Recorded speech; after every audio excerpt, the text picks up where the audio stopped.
What's up, sailors? Welcome you all to the Marine Thing YouTube channel, sharing maritime knowledge. So, yes, guys, this is the second episode of our series of Maritime Talks, where we will go through happenings of all around the world in maritime sector. I'll be uploading episodes of it every Sunday. Tune it, guys, and hit the subscribe button. So guys, the first news we have is the migrant hijack the vessel, threaten the crew and get what they want.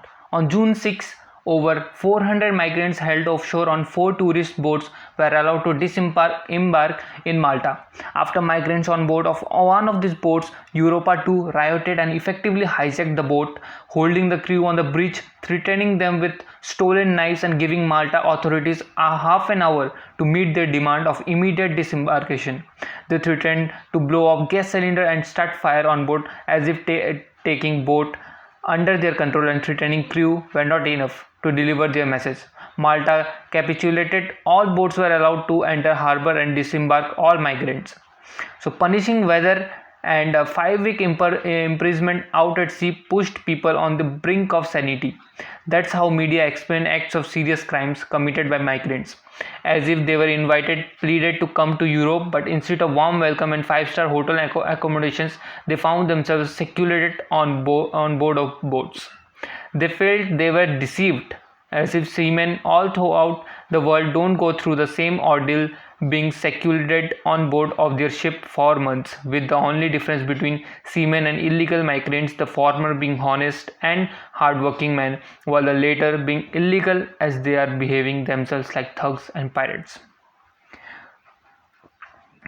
So guys, if you are not following Marine Thing on Instagram, you are missing out a lot of informative content, because there I upload maritime news, podcast and many more. Do check it out, guys. Link is in description. So as good, the second news we have in is French nuclear submarine on fire at Toulon harbour. So yes, the fire broke out on board a nuclear submarine docked at the Mediterranean port of Toulon on Friday and was still dragging but under control by afternoon, local officials said. Nobody was hurt and no nuclear materials or weapons were on board the vessel, the Pearl, which is in dry dock for repairs, the prefecture said in a statement. The fire is under control, it will not spread, but it has not yet been put out. A spokeswoman for the Mediterranean prefecture told Reuters.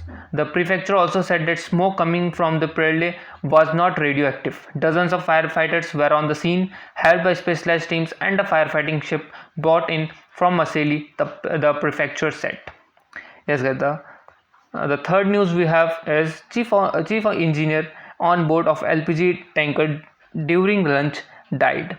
So yes, guys, chief engineer of an LPG tanker, Epic St. Kitts, died on board of the ship on June 10 when tanker arrived at Mongla port. According to a preliminary examination, 43-year-old Chinese national died from a heart attack while having its lunch on board. His body was taken to hospital for examination to be transferred later to China. He is from Hubei province, according to his passport.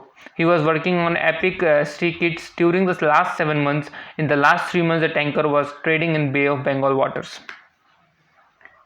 So the fourth news we have is China got Venezuelan oil despite US sanction. Yes, guys, this is a very special report.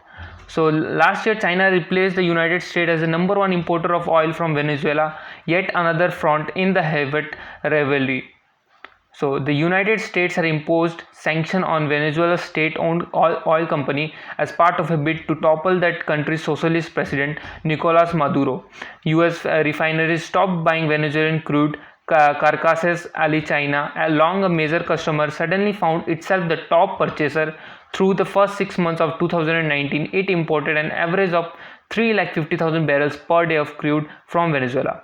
But in August, Washington tightened its sanction on Venezuela, warning that any foreign entity that continued to business with the South American countries' government could find itself subject to sanctions. State-owned China National Petroleum Corporation, known as CNPC, stopped loading oil at Venezuelan ports that month. China's import data showed purchases started to slow and by late 2019 abruptly stopped.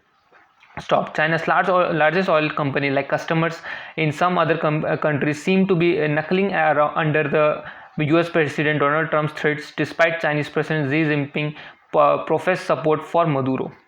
So guys, yes, The next news we have is the passenger ro-ro ferry capsized while docking Bali, Indonesia. So the passenger ro-ro ferry Dharma Rukitra 3 developed a heavy list starboard and seemingly capsized while docking at Padang Bay port, eastern Bali, Lombok Strait at around 22:30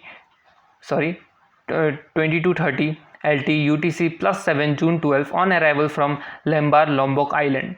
Understood passengers managed to get to the pier, no casualties, no injuries reported. List was caused by vehicles shift.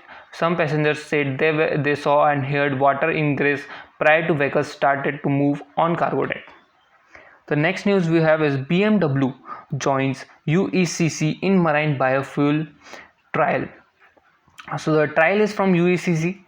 Car manufacturer BMW is joining carrier UECC to continue to testing the use of marine biofuel in the roll-off sector. BMW will join UECC and the Good Shipping program in an ongoing trial testing biofuel on board UECC's 2000 vehicle car carrier MV Auto Sky. Launched in 2017 by biofuel supplier Godfuels, the God Shipping program is a first of its kind shipping initiative promoting biofuel fuel as the best option for making the ship industry more sustainable. The program requires shippers to commit to a reduction in their sea freight CO2 emission. So the next news we have is German general large ship grounded in Bintain waters.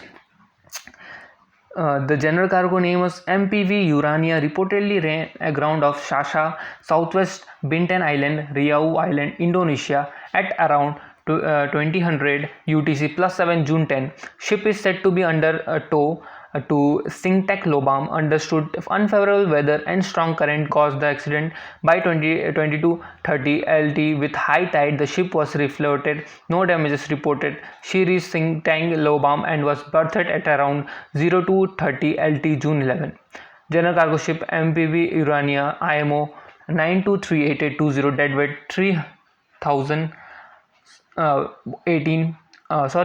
30,018 built 2003 flag Marshall Islands manager Jabron Ship Management.